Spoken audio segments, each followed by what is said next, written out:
Hi mga beshies! Good morning, good afternoon, good evening. Kung anong oras nyo man mapapanood ng video na to, well, for today's content is, eto na nga, pupunta tayo sa Magkahuyog Falls. Kinulit ko nga ito si Papa at saka si Uncle. Nadalhin nga ako dun sa Magkahuyog Falls. Muntik pa nga ako umiyak dito kasi akala ko hindi matutuloy, diba? Joke lang. And yes, tuloy na nga. And naramdaman ko dito na part na parang ang init. Kaya naman naisip kong umuwi muna ulit ng bahay. So medyo malayo-layo na medyo malapit-lapit yung bahay dyan. So kumuha muna ako talaga ng sombrero. Binigay ni Mami. And eto nga long sleeve. Ayan na nga. O ayan na. Sinusubukan ko na nga pumunta dun sa kabilang ibayo. Kailangan kong makasakay ng bangka para syempre alam naman languyin ko papunta rin, diba? And ganito pala kahirap maging vlogger. Kailangan alam mo yung tipong kahit anong mangyari, kailangan mo pa rin hawakan yung camera para lang para lang maka-content. Grabe. Kaya Facebook, kailangan mataas ang bayad nito pag talaga YouTube, shout out. Well, ayan. O yan, kahit medyo mahirap, ayan, at feeling ko lulubog yung pambot kasi ang tawag dito, kinaya naman ako kahit ganyan ako kataba, diba? Sige, pumwesto pa sa gitna. Yan.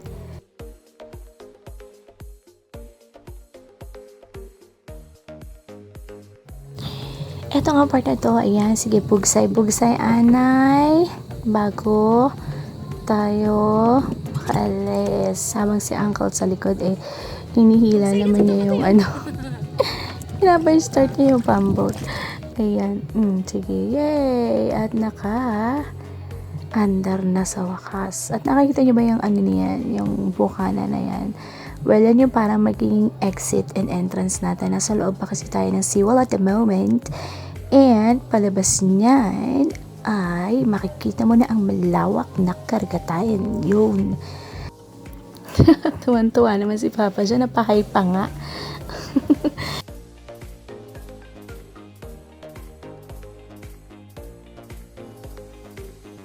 Isa sa maraming bagay na na-appreciate ko sa araw na to, itong selfie stick na hawak ko. Grabe, napakaganda pala talaga nito, napaka-useful. Yung parang tipong may kumukuha sa'yo, feeling mo may ibang kumukuha sa'yo, pero ako lang talaga yan at nangangalay na yung kamay ko dyan. Ang ganda parang para ka lang artista, diba? O kunwari hindi ako nakatingin, pero ang totoo niyan, pinapagalitan ako ni Papa dyan kasi baka mahulog ko yung cellphone. And kinakabahan na rin naman ako kasi baka magkatotoo yung sinabi niya. Pero buti na lang talaga hindi kasi talagang kapit na kapit talaga si selfie stick dun sa sa cellphone ko. Kaya naman nakakuha ko ng mga iba't ibang angle. 'Di ba kahit medyo magulo yan pwede na yan. Tingnan mo. Yes. Bibili nga ako talaga nito. Hiram ko lang kasi ito kay Nisa Shout out to Nisa.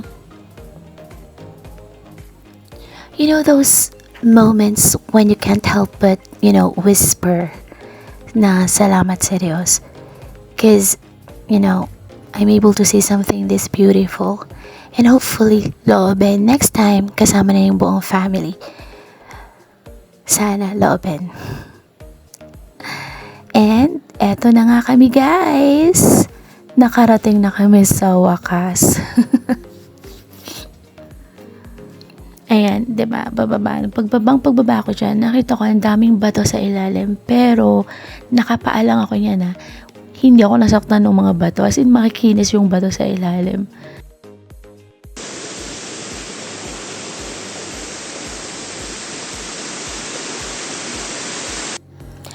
Narinig nyo ba yun? Lakas ng tubig, no? Malinis, malamig, malinaw ang tubig dito sa Magkahuyog Falls.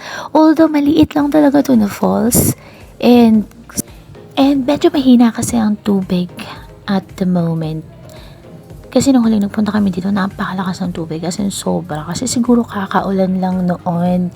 And these past few days. Hindi kasi ganun karami yung ulan. Pero grabe, ang ganda pa rin niya at talaga namang masarap maligo. Ito yung tinatawag na small pero rock. Ito siya, ang Magkahuyog Falls. Hanggang pataas na pa ganun. There. Ayan, mataas yun eh. Gusto ko umakyat dun eh. Kaso parang wag na lang, diba? Wag na natin ibuwis ang buhay natin para lang dito, diba? Para lang sa content. And ayan na nga, yung nakikita nyo niyan, yung mga bandang may itim na side, it means malalim na siya. And yung mga may green pa na ganyan, white pa na ganyan, yan. Ibig sabihin, siguro lagpas tao lang. Siguro isang tao, ganyan. Mga ganun. Kaya kung marunong kang lumangoy at magaling kang lumangoy, di ba best? Langoy na. Eto nga at sinukat ko muna. Sabi kasi ni Papa, madulas daw yung mga bato. So, tinignan ko muna kung alin yung mga part na madulas. Madulas nga, syempre. And, syempre di muna ako tatalon. Kailangan ko yung pulang damit kasi kailangan ko pambalot ng cellphone. Change outfit, and there. Hindi nga ako agad tumalon dyan kasi natatakot ako. Pinauna ko muna si Papa kasi feeling ko kasi alam mo yung parang may buhaya nakakagat sa paa mo tapos may ahas na lilingkis bigla sa'yo. Hindi ko kasi kabisado yung tubig.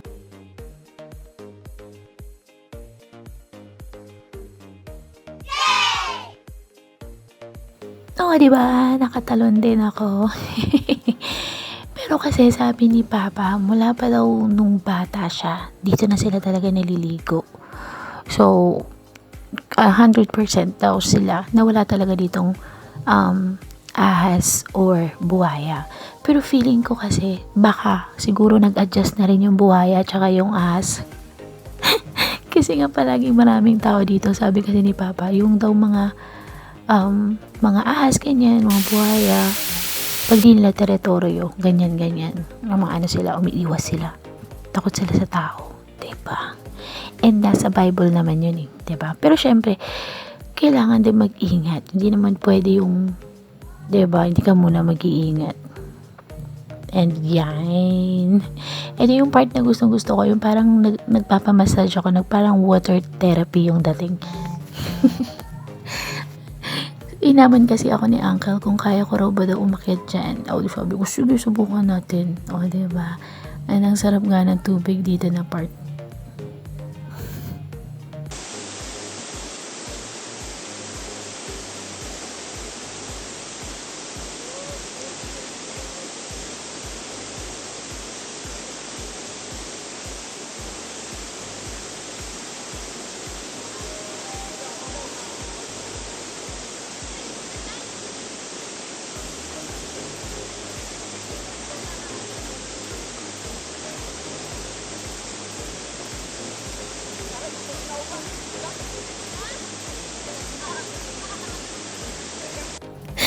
And hindi nga kinaya ni Papa yung tubig. Sobrang lamig daw. And siguro hindi niya kaya sa likod niya.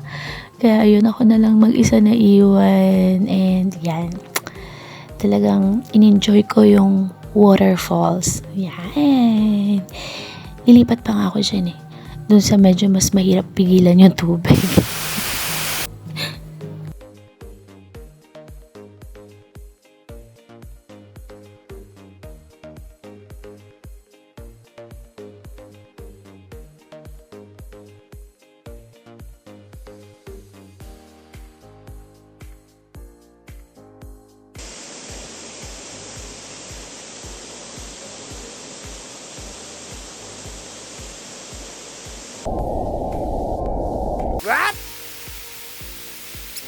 And malapit na nga lumubog ang araw, kaya naman nagaya na si Papang umuwi. Pero bago umuwi, hindi natin palalagpasin yung ano ba tawag dyan?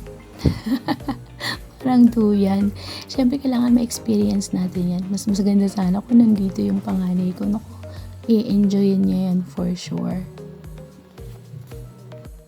At ngayon, pauwi na nga kami. And kung umabot ka hanggang dito, salamat sa Diyos sa panonood ng video na ito at sa pagsama sa isang maliit na adventure na meron ako and loobin nawa. Next time, kasama na ang family and friends. Thank you, and please don't forget to subscribe.